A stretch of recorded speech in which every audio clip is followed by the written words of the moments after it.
तो हेलो दोस्तों, आज हम लोग पढ़ेंगे ग्लाइकोलिसिस टॉपिक। ये जो टॉपिक है रेस्पिरेशन इन प्लांट चैप्टर का टॉपिक है। इसमें हम लोग देखेंगे कि हम लोग कैसे एक ग्लूकोज के मॉलिक्यूल को तोड़ते हैं और कैसे उससे एनर्जी निकालते हैं। ये पूरा का पूरा जो चैप्टर है वो हमको टोटल एटीपी के बारे में मतलब एनर्जी के बारे में बताता है कि कैसे हम ग्लूकोज को तोड़ते हैं और कैसे उससे हम लोग स्टेप बाय स्टेप एनर्जी निकालते रहते हैं। तो सबसे पहला जो प्रोसेस होता है वो ग्लाइकोलिसिस होता है।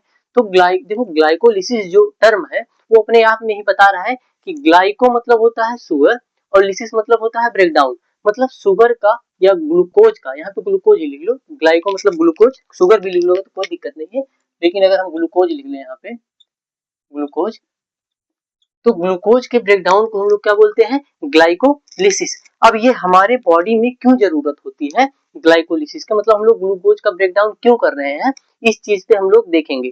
तो ग्लूकोज का जो ब्रेकडाउन करने का मेन जो मकसद होता है वो ये होता है कि हम ग्लूकोज को तोड़ तोड़ करके एटीपी निकालेंगे। ठीक है, जैसे मान लो अगर हम सुबह सुबह कुछ खाएं, मान लो तो नाश्ते में हम लोग मान लो पराठा खाए, ठीक है, आलू का पराठा। तो पराठा मतलब पराठा खाने में जो इसमें आलू मतलब आलू है, ठीक है, पोटैटो है, और प्लस जो रोटी, उन सब में क्या है, पोटैटो में अधिकतर क्या होता है, कार्बोहाइड्रेट होता है। तो कार्बोहाइड्रेट क्या है, एक प्रकार का शुगर है, शुगर मतलब ग्लूकोज। तो ग्लूकोज क्या करेगा, अब हम लोग खाए तो उसको पहले हम छोटे छोटे टुकड़ों में तोड़ेंगे और उससे हम लोग को क्या मिलेगी, एनर्जी मिलेगा, ठीक है ना।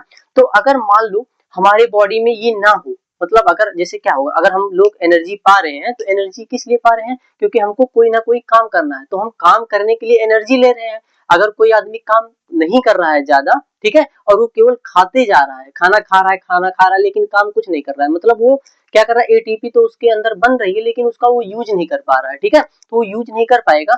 तो उसके अंदर क्या होगा, जो ग्लूकोज है, मतलब जो हम लोग खाना खा रहे हैं उसका यूज नहीं कर रहे, तो ग्लूकोज जो है वो स्टोर होने लगेगा। तो बोला जाता है कि एनिमल में जो ग्लूकोज स्टोर होता है वो किस फॉर्म में स्टोर होता है, तो वो ग्लाइकोजन के फॉर्म में स्टोर होता है। कहाँ पे स्टोर होता है, लीवर में होता है, मसल्स में होता है, अधिकतर जो मोस्टली होता है लीवर में होता है, ठीक है। तो अगर मान लो कि ग्लूकोज जो है वो ग्लाइकोजन के फॉर्म में क्या हो गया, स्टोर हो गया। अगर ज्यादा ग्लूकोज स्टोर होने लगेगा तो क्या होगा, तो हमको क्या होगा, जैसे अगर मान लो किसी के बॉडी में ग्लूकोज की मात्रा ज्यादा होने लगेगी, ठीक है, जैसे खाना खा रहे हो लेकिन काम नहीं कर रहे हो, तो इस केस में होता है कि उसको बहुत सारी डिजीजें होने लगती हैं। जैसे क्या हो गया कि लीवर की डिजीज, फैटी लीवर हो जाता है, ठीक है ना। तो अगर खाना खा रहे हो, तुम कुछ भी काम नहीं कर रहे हो, तो जो ग्लूकोज है वो कन्वर्ट हो जाता है किसमें, फैट में, और ग्लूकोज से फैट के कन्वर्जन को हम लोग लिपोजेनेसिस बोलते हैं। क्या बोलते हैं, लिपोजेनेसिस, ठीक है। तो उसमें क्या हो गया, अब फैट में कन्वर्ट हो गया, तो क्या फैट में अगर कन्वर्ट हो जाए तो क्या क्या हो सकता है, फैट में कन्वर्ट होगा तो आदमी मोटा होने लगेगा। उसकी जो एडिपोज टिश्यू है उसमें क्या होगा, ग्लूकोज का मतलब ये क्या स्टोर होने लगेगा, उससे क्या होगा, उसका फैट बढ़ने लगेगा, ठीक है। तो इसीलिए बोला जाता है। तो ये चीज बताने के लिए जो कुछ साइंटिस्ट थे पहले, तो भाई सब लोग तो पढ़े लिखे नहीं थे कि हम लोग ये स्टेप पढ़ लेंगे और आसानी से जान जाएंगे कि ग्लूकोज को ब्रेक डाउन करते हैं, एनर्जी को मतलब एनर्जी निकालते हैं, उससे एटीपी निकालते हैं। तो उसको धर्म से हम लोग जोड़ते हैं, मतलब अगर पहले के लोगों को धार्मिक चीजों पे ज्यादा विश्वास था, तो धार्मिक चीजों से जोड़ दिए कि अगर आप भूखे रह रहे हैं, मतलब आप व्रत रह रहे हैं किसी उस पे, तो इससे क्या होगा, भगवान भगवान जी जो है, देवी देवताएं जो है, वो आपसे प्रसन्न होंगे। अगर ऐसा होता, देवी देवताएं अगर आपसे प्रसन्न होते भूखे रहने से, तो जो मतलब भिखारी जो है और फुटपाथ उत्पाथ पे सोते हैं, मंदिर के बाहर भीख मांगते हैं, तो उनसे ज्यादा अगर उन पे ज्यादा कृपया रहता है या आप पे ज्यादा, वो तो अधिकतर देखोगे कि थोड़ा बहुत खा करके भूखे ही रहते हैं अधिकतर, ठीक है। तो उन पे ज्यादा कृपा रहता है भगवान का, लेकिन ऐसा नहीं होता। तो ये क्या है, एक प्रकार का समझो कि बस जोड़ दिया गया, धर्म से जोड़ दिया गया है कि हम लोग क्या करते हैं कि भूखे रहने वाला जो कॉन्सेप्ट है वो क्या हुआ, धर्म से जोड़ दिया गया है। लेकिन इसका जो मेन साइंटिफिक जो रीजन है वो ये है कि अगर हम लोग क्या करते हैं, एक दिन मान लो भूखे रह गए, तो जो हमारे बॉडी में ग्लाइकोजन स्टोर हुआ है वो क्या होगा, फिर से मतलब ग्लाइकोजन कन्वर्ट हो जाएगा ग्लूकोज में, और ग्लूकोज फिर क्या होगा, आराम से टूट करके हमको एनर्जी दे देगा। ये उसका मेन क्या होता है, भूखे रहने का कॉन्सेप्ट होता है। ऐसा नहीं है, लेकिन आपके लोग जो हैं वो भूखे क्यों रह रहे हैं, क्योंकि भाई भूखे रहेंगे, अभी गांव में अधिकतर लोग इसीलिए भूखे रहते हैं कि वो मतलब बहुत सारी वैरायटीज का खाना मिलेगा, केला मिलेगा, ठीक है ना, उसके बाद फिर मूंगफली का दाना, चाय टाइम टू टाइम। भाई भूखे रहने का मेन मकसद क्या था कि हम जो स्टोर ग्लाइकोजन जो स्टोर है बॉडी में वो यूज में आ जाए, ठीक है ना। लेकिन आप भूखे भूखे में भी खाते जा रहे हो, तो फिर आपके भूखा रहने का क्या मतलब हुआ, ठीक है। तो ये जो कंसेप्ट है भूखे रहने वाला, वो चीज जान जाओ। उसके बाद देखो हम ग्लाइकोलिसिस में अगर पढ़ेंगे तो ग्लाइको मतलब होता है ग्लूकोज और लिसिस मतलब होता है ब्रेक डाउन, ठीक। तो ग्लाइकोलिसिस में देखो, ग्लाइकोलिसिस को हम लोग क्या बोलते हैं, it is called EMP pathway. EMP pathway क्यों बोलते हैं, क्योंकि जो ये पाथवे है ना, मतलब ये ग्लाइकोलिसिस जो प्रोसेस है वो 3 साइंटिस्ट ने डिस्क्राइब किया था। उन तीनों का नाम है इम्डन, मेयरहॉफ और परनास। इनके अगर फर्स्ट लेटर पे हम लोग गौर करेंगे तो देखो, एमडन में ई, मेयरहॉफ में एम एंड परनास में पी, तीनों के नाम पे ही हम लोग इसको EMP pathway, E for Embden, M for Meyerhof, P for Parnas, इसीलिए इसको ईएमपी पाथवे बोल देते हैं, ठीक है। उसके बाद देखो, it is called a universal pathway. Universal pathway इसलिए बोलते हैं क्योंकि ये जो ग्लाइकोलिसिस प्रोसेस हो रहा है ना, ग्लाइकोलिसिस प्रोसेस ये साइटोप्लाज्म में होता है। तो साइटोप्लाज्म चाहे प्रोकैरियोटिक हो या यूकैरियोटिक ऑर्गेनिज्म हो, उस सब में साइटोप्लाज्म होगा। सेल ऑर्गेनल की बात नहीं हो रही है, साइटोप्लाज्म, ठीक है ना। जैसे मान लो, देखो ध्यान से, ये सेल है आपका, ये क्या है, सेल है, मान लो ये आपका, ये क्या है, एक सेल है, ठीक है। सेल के अंदर जो लिक्विड पार्ट होता है उसी को हम साइटोप्लाज्म बोलते हैं, ठीक। तो इसमें जो अंदर लिक्विड इसी में, और जैसे ये क्या है, ये साइटोप्लाज्म है, क्या है ये, साइटोप्लाज्म। और उसके बाद इसी में क्या होगा, हमारा ये जो ग्लाइकोलिसिस प्रोसेस देखने को मिलता है, ठीक। तो देखो इसमें क्या है, तो इसीलिए ये ऑल सेल में देखने को मिलता है। साइटोप्लाज्म में अगर है तो साइटोप्लाज्म तो दोनों सेल में देखने को, चाहे प्रोकैरियोटिक हो यूकैरियोटिक, तो सब में क्या होता है, ये देखने को मिलता है।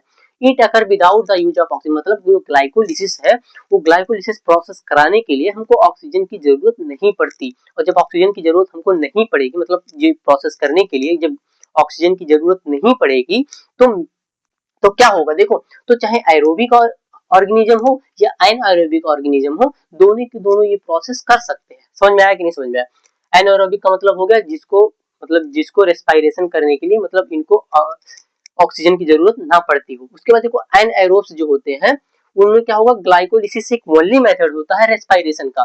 क्यों, क्योंकि इसके बाद ग्लाइकोलिसिस के बाद जब आगे स्टेप हम लोग और अभी बढ़ते जाएंगे तो वहां पे हमको ऑक्सीजन की जरूरत पड़ने लगेगी। तो एनाएरोब के पास तो ऑक्सीजन होता नहीं है, ठीक है ना, मतलब उनको ऑक्सीजन की जरूरत पड़ती ही नहीं है। तो इसीलिए जो रेस्पिरेशन का मतलब मेथड होता है वो केवल ग्लाइकोलिसिस होता है। उसके बाद देखो, इन ग्लाइकोलिसिस, ग्लाइकोलिसिस के मतलब ग्लाइकोलिसिस में देखें तो देखो, ये ग्लूकोज जो है ना, ये 6, मतलब सब लोग पढ़े होंगे, ग्लूकोज जो होता है 6 कार्बन का होता है। और हम ग्लूकोज को तोड़ रहे हैं, लास्ट जो हमारा है ये पाइरुवेट, ये 3 कार्बन का होता है, ठीक है ना। तो अगर 6 कार्बन का है उसको हम तोड़ना चाहें तो कैसे तोड़ेंगे बताओ आप। जैसे अगर 6 चीज, मतलब ऐसे समझो कि 6 लोग खड़े हैं और हम बोल रहे हैं आधा आधा डिवाइड करो, तो 3 उधर 3 इधर, ये चीज होता है ना, मतलब 3 3 करके 2 भी तोड़ दिए। तो ऐसे ग्लूकोज है, ग्लूकोज 6 कार्बन का होता है, तो ग्लूकोज को हम 3 3 करके 2 में तोड़ देते हैं। और एक को पाइरुवेट, मतलब जो पाइरुवेट होता है वो 3 कार्बन का होता है, तो यहाँ पे 2 पाइरुवेट बनता है। तो ग्लूकोज देखो, ग्लूकोज जो कन्वर्ट होता है वो 2 पाइरुवेट में कन्वर्ट हो जाता है, 2 मॉलिक्यूल ऑफ पाइरुवेट। तो इसी प्रोसेस को हम लोग ग्लाइकोलिसिस बोलते हैं, सिंपल सा। अब देखो देखने में क्या लग रहा है, ग्लूकोज से ये पाइरुवेट में कन्वर्ट हो गया, लेकिन सोचो देखो, ये यहाँ से यहाँ तक आने में देख लो कितना ज्यादा बड़ा स्टेप होता है। उसके बाद देखो, तो ये पूरा क्या हो गया। और ये ग्लाइकोलिसिस जो होता है 10 स्टेप होते हैं। ग्लाइकोलिसिस के पास कितने स्टेप होते हैं, 10 स्टेप, जिसमें से 3 जो होते हैं इरिवर्सिबल। इरिवर्सिबल का मतलब कि अगर एक बार वो बन गए तो दोबारा वो अपने फॉर्म में वापस नहीं जा सकते। वो कौन कौन सा फॉर्म है, देखो जहां पे एक एरो लगा है मतलब इरिवर्सिबल।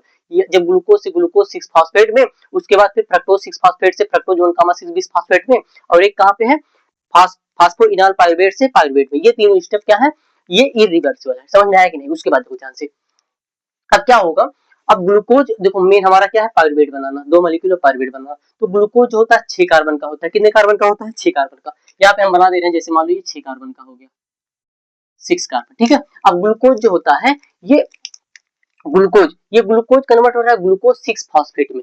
तो ग्लूकोज 6 फॉस्फेट में कन्वर्ट कौन करा रहा है, हेक्साकाइनेज। ये एंजाइम, मतलब जितने स्टेप इसमें हो रहे हैं सबके सब किसकी मदद से हो रहे हैं, किसी ना किसी एंजाइम की मदद से। तो इसमें हेक्साकाइनेज लगेगा, ठीक है। अब यहाँ पे देखो, ग्लूकोज से ग्लूकोज 6 फॉस्फेट बना रहे हैं, तो बोलोगे सर ग्लूकोज 6 फॉस्फेट क्यों बना रहे हैं भाई, हर एक स्टेप के पीछे क्या है, कोई ना कोई लॉजिक है। अब वो लॉजिक देखो, ग्लूकोज से ग्लूकोज 6 फॉस्फेट बनाने का भी एक लॉजिक है। देखो क्या होता है, जैसे अगर मान लो एक सेल है, ये क्या है, एक सेल है, यहाँ पे देखना थोड़ा थोड़ा ध्यान से, ये एक सेल है। अगर यहाँ पे देखो ध्यान से, हम एक माइटोकॉन्ड्रिया बना रहे हैं, इसमें बहुत सेल के अंदर बहुत सारे क्या होते हैं, सेल ऑर्गेनेल होते हैं। तो ये साइटोप्लाज्म में क्या होते हैं, ऐसे रहते हैं। तो मान लो हम, हमारा जो मेन है, हमको केवल माइटोकॉन्ड्रिया से मतलब है, केवल किससे मतलब है, माइटोकॉन्ड्रिया से, और किसी से मतलब हमको नहीं है। मान लो ये माइटोकॉन्ड्रिया है, ठीक है ना, ये क्या है, माइटोकॉन्ड्रिया। और ये माइटोकॉन्ड्रिया का आउटर मेम्ब्रेन है, आउटर मेम्ब्रेन आउटर मेम्ब्रेन है, किस क्या है, आउटर मेम्ब्रेन ऑफ माइटोकॉन्ड्रिया,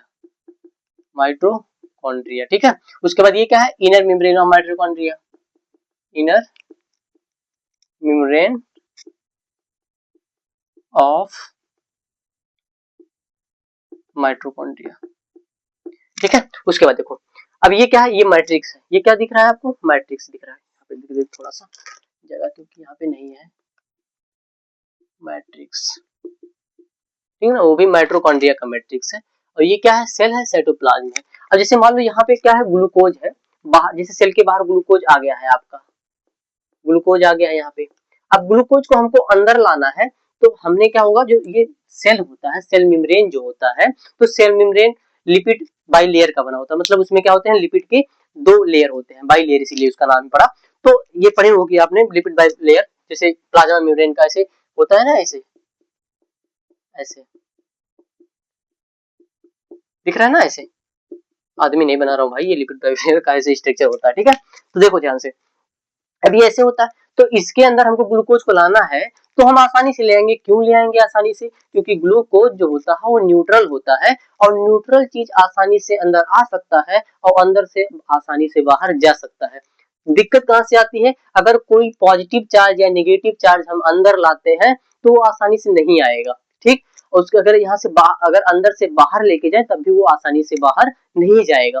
तो फिर करना क्या है, अब ग्लूकोज मान लो बाहर आ गया है, ठीक है ना, हमने खाना खाया, वहां से ग्लूकोज थोड़ी छोटे टुकड़ों में ग्लूकोज को तोड़ लिए, मतलब जैसे कार्बोहाइड्रेट को हम मान लो कन्वर्ट किए ग्लूकोज में। अब ग्लूकोज सेल के पास पहुंचा, अब सेल के अंदर ला के आना है। अब जैसे मान लो ग्लूकोज यहाँ पे पहुंच गया, जैसे ये जी मतलब ग्लूकोज, ठीक है। अब जैसे ही जी अंदर आया, ये क्या करेगा, सेल जो है साइटोप्लाज्म में, जैसे एक क्या करेगा, फॉस्फेट इसके बगल में जोड़ देगा।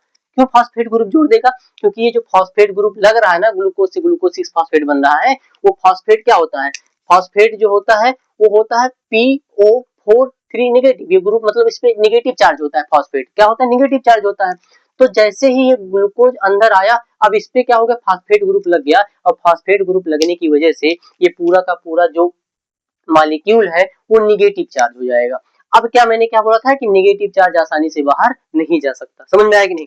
अब देखो यहाँ पे क्या हुआ, ग्लूकोज 6 फॉस्फेट, तो ये ग्लूकोज 6 फॉस्फेट बन रहा है, जो 6 फॉस्फेट मतलब ऐसा नहीं है, बहुत बच्चे कंफ्यूज हो जाते हैं कि सर 6 फॉस्फेट यानी कि ग्लूकोज में 6 फॉस्फेट जुड़ रहा है, नहीं, ये जो 6 नंबर लगा है ना, इसका मतलब जो कार्बन ये 6 मतलब जो 6वां कार्बन है उस पे फॉस्फेट ग्रुप लग रहा है, ठीक है। जैसे यहाँ पे लिखा 1,6, 1,6 का मतलब पहले कार्बन और 6वें कार्बन पे एक फॉस्फेट ग्रुप लग रहा है, समझ में आया कि नहीं समझ में आया, ये कभी मत सोचना। तो 6 फॉस्फेट मतलब ग्लूकोज का जो 6 नंबर कार्बन है उस पे फॉस्फेट ग्रुप लग रहा है।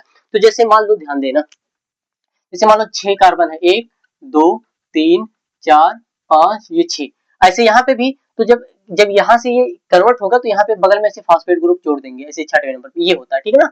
तो देखो ध्यान से, अब क्या होगा, ये यहाँ पे ग्लूकोज से ग्लूकोज 6 फॉस्फेट बना, उसके बाद ग्लूकोज 6 फॉस्फेट जो है वो कन्वर्ट हो जाएगा फ्रक्टोज 6 फॉस्फेट में। देखो ग्लूकोज और फ्रक्टोज क्या है, एक दूसरे के आइसोमर है, ठीक है ना। तो इनमें बस केवल क्या होता है, स्ट्रक्चर का चेंज होता है, केमिकल फार्मूला मतलब केमिकल जो स्ट्रक्चर होता है वो दोनों का क्या होता है, सेम ही होता है, ठीक है। तो जैसे ग्लूकोज के पास भी 6 कार्बन होता है, फ्रक्टोज के पास भी 6 कार्बन होता है, बस इसके स्ट्रक्चर में चेंज, इसमें एल्डिहाइड ग्रुप आ जाता है, इसमें कीटोन ग्रुप आ जाता है, ठीक। तो क्या हो गया, अब यहाँ पे बस वही थोड़ा सा चेंज कर दिया गया उसके स्ट्रक्चर में। फ्रक्टोज 6 फास्फेट में क्या होता है, फ्रक्टोज 1,6 बिस फास्फेट। अब फ्रक्टोज 1,6 का मतलब क्या हुआ, हमने 6 कार्बन पे तो फास्फेट ग्रुप लगाया था, अब पहले कार्बन पे भी हम लोग फास्फेट ग्रुप, 20 मतलब क्या होता है, 2 मतलब 2 फास्फेट ग्रुप, समझ में आया कि नहीं। उसके बाद फिर क्या हो गया, फ्रक्टोज 1,6 बिस फास्फेट जो है ये 2 में टूटेगा, एक ग्लिसरॉल्डिहाइड 3 फास्फेट में और एक टूटेगा डाईहाइड्रोक्सी एसीटेन फास्फेट में, ठीक है। तो यहाँ पे देखो ध्यान से, ये कभी भूलो ना, इसलिए ऐसे याद कर लेना, पागल, PGAL पागल, ठीक। और यहाँ पे लिख लेना धप, पागल और धप। अब पागल और धप क्या होता है, देखो पागल का मतलब होता है फास्फोग्लिसरॉल्डिहाइड, फास्फोग्लिसरॉल्डिहाइड। तो यहाँ पे देखो, ये चाहे ऐसे लिख दो चाहे ऐसे लिख दो, 3 फास्फोग्लिसरॉल्डिहाइड, और यहाँ पे क्या है, धप का मतलब डाई हाइड्रोक्सी एसीटोन फॉस्फेट, ठीक है ना। पागल और धप में टूट जाता है फ्रक्टोज। तो ये जो डाई हाइड्रोक्सी एसीटोन फॉस्फेट है ये फिर कन्वर्ट हो जाता है डाई हाइड्रोक्सी, तो यही प्रोसेस फिर चलने लगता है। तो चाहे हम, ये देखो यहाँ से ये प्रोसेस यहाँ तक करेंगे, उसके बाद यहाँ ये भी यही सेम प्रोसेस क्या करेगा, ये वाला रिपीट करेगा। ऐसे हम इसको कॉपी करें, इधर पेस्ट कर दें तो कोई दिक्कत नहीं है। तो ये किसका प्रोसेस, तब भी तो ये गया, तो ये सब टोटल ओवरऑल किसका जो स्टेप है, ये सब ग्लाइकोलिसिस में देखने को मिलेगा ना। तो हम ये ना करके, इधर ना लिख करके हम सबके सबको 2 से मल्टीप्लाई कर देते हैं। जैसे अब इसके नीचे जो भी चीज निकल रहा है या जो भी चीज इसमें ऐड हो रहा है, जितने कंपाउंड बनने हैं, ठीक है, तो सबको हम 2 से मल्टीप्लाई कर देंगे। क्यों? क्योंकि यही प्रोसेस बार रिपीट करने का क्या मतलब है, 2 से मल्टीप्लाई कर दो। समझ में आया कि नहीं समझ में आया? अब देखो ध्यान से, अब जब यहाँ पे क्या है, ग्लिसरॉल्डिहाइड 3 फॉस्फेट है, ये कन्वर्ट हो जाता है 1,3, भाई मिटा देता हूँ नहीं कंफ्यूज हो जाओगे, 1,3 बिस फास्फोग्लिसरिक एसिड, 1,3 बिस फास्फोग्लिसरिक एसिड, ठीक है ना, फास्फोग्लिसरिक एसिड। अब देखो ध्यान से, इसमें कन्वर्ट हुआ तो यहाँ पे ये जो निकल रहा है ना, इस 2 से मल्टीप्लाई कर देंगे। क्यों? क्योंकि भाई यही प्रोसेस यहाँ पे भी चलेगा, तो उधर ना लिख करके हम 2 से मल्टीप्लाई कर देंगे, इससे पता चल जाएगा कि हाँ ये 2 बार निकल रहा है।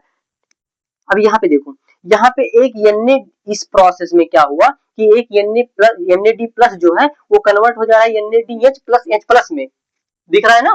तो ये कन्वर्ट हो रहा है, इसका मतलब यहाँ पे 2 NADH जो NAD प्लस है वो कन्वर्ट हो रहा है 2 NADH में, ये कन्वर्ट हो रहा है, ठीक है ना। उसके बाद देखो, तो यहाँ पे 2 मॉलिक्यूल, अब ऐसा नहीं कि 2 1 जा 2, ये मल्टीप्लाई नहीं करना भाई, ये बता रहा है केवल, थोड़ा सा इसे देख रहा हूँ, ये बता रहा है केवल कि 1,3 मतलब ये 2 बार हो रहा है बस, ठीक है। अब जैसे यहाँ पे 2 से मल्टीप्लाई कर दो, ये 2 into 3 नहीं बोलना है कि 6 हो जाए, नहीं भैया, ये दूसरी चीज है, ये 2 मॉलिक्यूल के बारे में बता रहा है।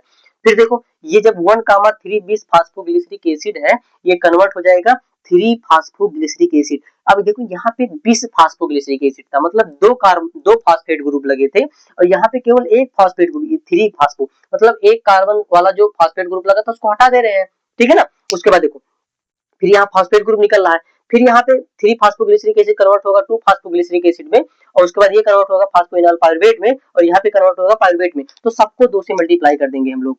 समझ में आया कि नहीं? 2 फास्फो ग्रुप, तो यहाँ पे 2 into हो जाएगा, ठीक। फिर यहाँ पे 2 H2O निकलेगा, यहाँ पे 2 ATP निकलेगा, यहाँ 2 ADP लगेगा।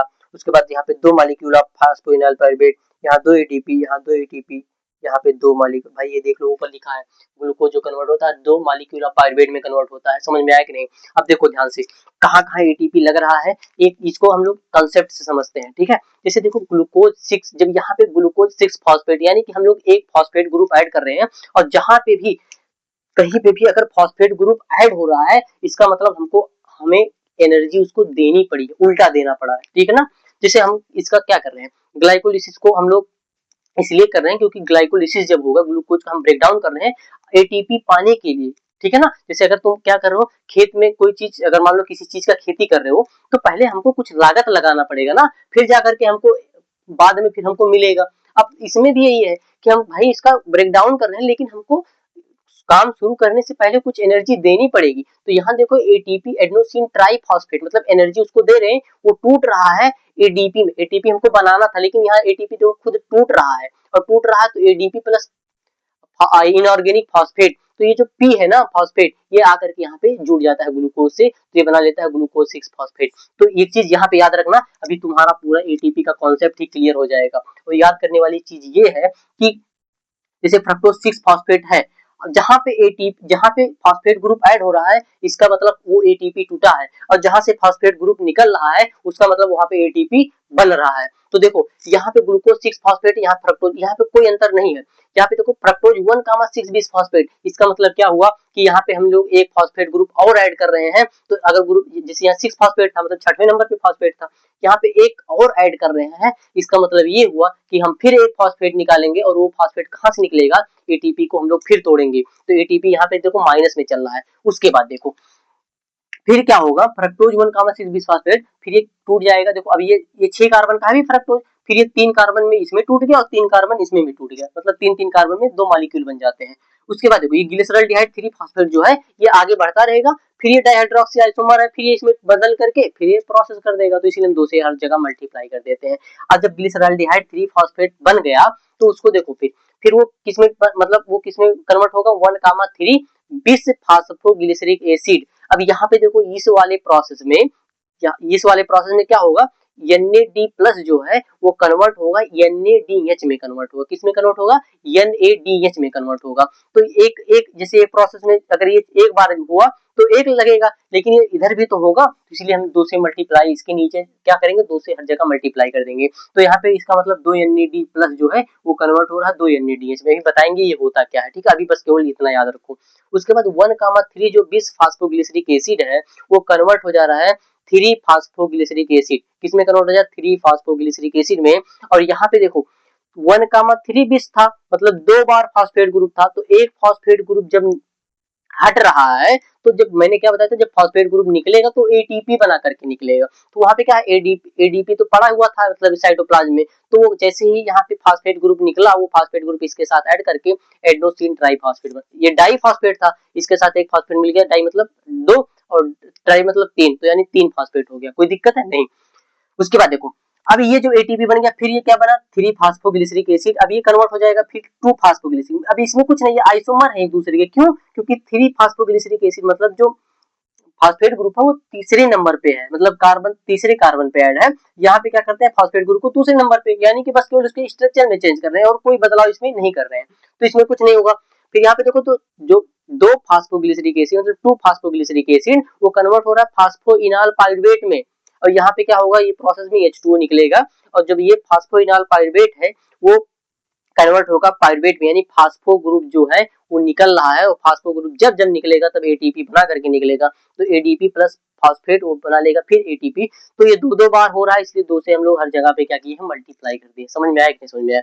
उसके बाद देखो अब ये पूरा का पूरा क्या हो गया, हमारा कॉन्सेप्ट जो है क्लियर हो गया। अब इसमें कुछ एंजाइम के बारे में देख लो, जैसे ग्लूकोज से ग्लूकोज 6 फॉस्फेट बना, तो इसमें हेक्सोकाइनेज, हेक्सो मतलब ग्लूकोज मतलब 6 कार्बन, हेक्सो मतलब 6 और काइनेज मतलब 6 कार्बन का कंपाउंड बना, इसलिए हेक्सोकाइनेज।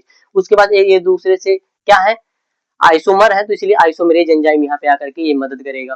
फिर ये फ्रक्टोज 6 फॉस्फेट से जब फ्रक्टोज 1,6 बिस फॉस्फेट बनाएंगे, तो यहाँ पे देखो फास्फो फ्रक्टोकाइनेज। कोई दिक्कत है, बस याद कर लो, करा दूंगा बस मतलब इसी आपको पूरे के पूरे जो स्टेप्स हैं इसी से मैं पूरा का पूरा एंजाइम आपको याद करा दूंगा, ठीक है ना।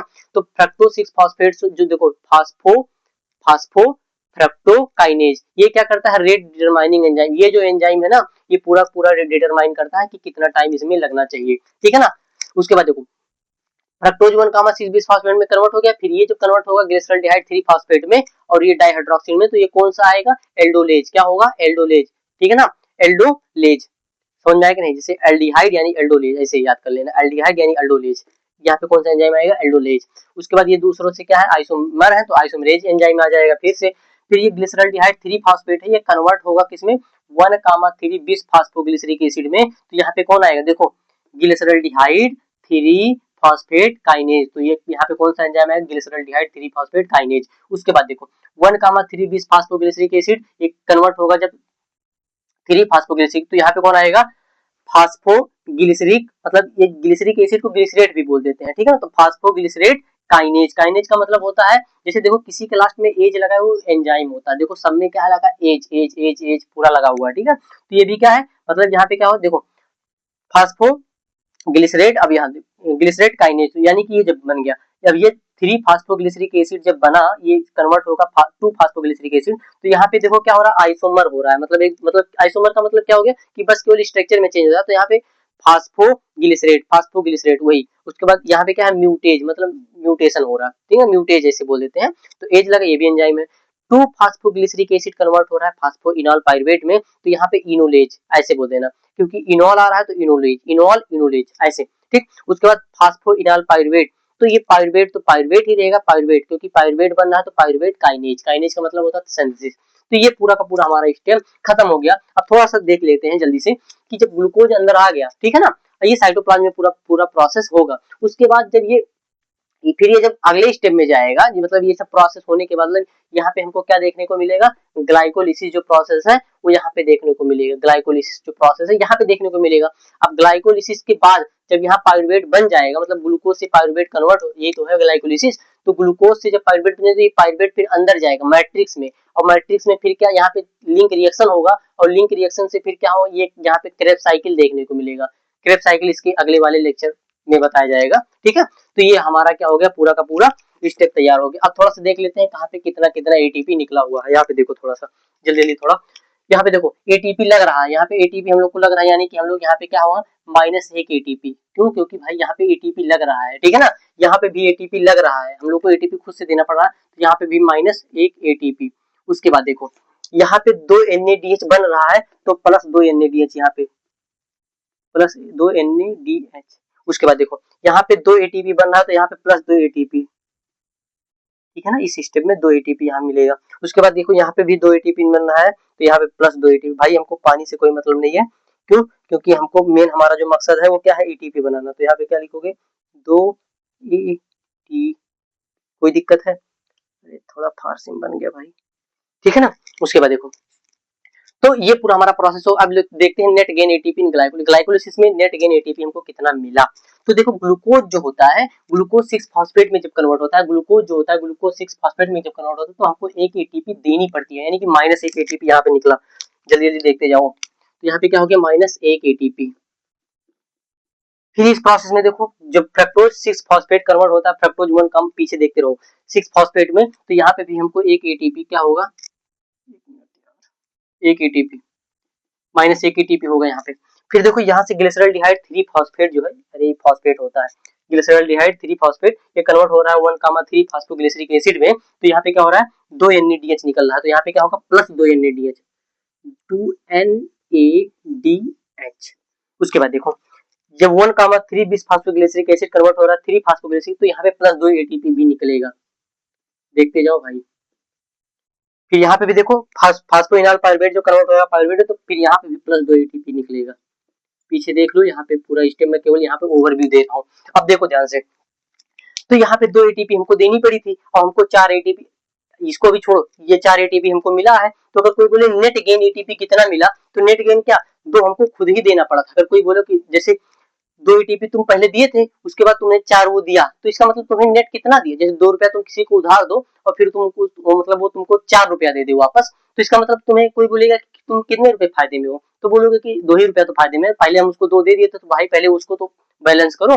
तो 2 उसको जो 2 दिए थे और ये 4 यहाँ पे मिला, तो यानी हमको कितना हुआ +2 का नफा हुआ। तो नेट गेन एटीपी अगर कोई बोलेगा तो यहाँ बोलोगे कि 2 एटीपी, क्या बोलोगे +2 एटीपी, +2 एटीपी। नीट के लिए बहुत ज्यादा मतलब बहुत अच्छा क्वेश्चन है, ये पूछा जाता है। और टोटल गेन एटीपी क्या हो गया, तो 2 एटीपी तो हमको मिला ही था। उसके बाद ये जो NADH निकला है ना, तो NADH जैसे ये आगे, ये समझो एक चेक है कि इसके पास तो एटीपी है, मतलब इसके जैसे चेक के पास क्या होता है, चेक के पास पैसा होता है। जैसे अगर कोई तुम्हें चेक दे रहा है, तो मान लो तुम्हें पैसा दे रहा है, तुम उसको ले जाके कहाँ क्या करोगे, बैंक के पास ले जाओगे, फिर वो तुमको पैसा देगा, इसका मतलब उसमें पैसा था तो हमको मिला।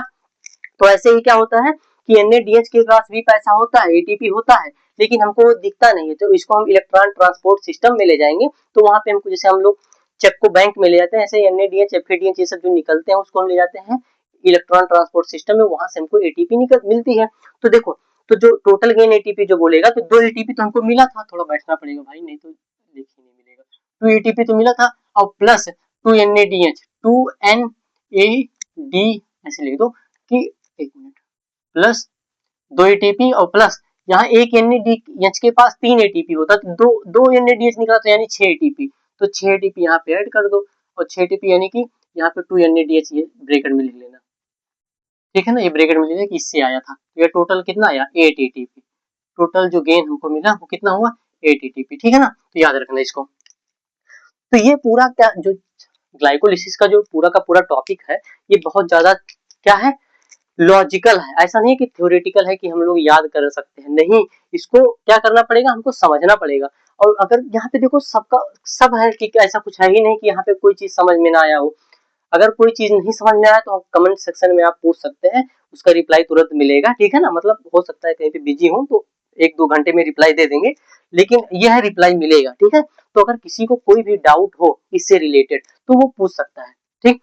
और ग्लाइकोलिसिस में स्टेप बाय स्टेप याद करने की कोशिश करो, जैसे समझाया हूँ बस ऐसे एक बार समझ जाओगे तो सबका सब पूरा एकदम क्या होगा, जैसे क्या होगा सबका सब पूरा एकदम क्लियर हो जाएगा कि कहाँ पे एटीपी लग रहा है, क्यों एटीपी लग रहा है, एटीपी निकल रहा है।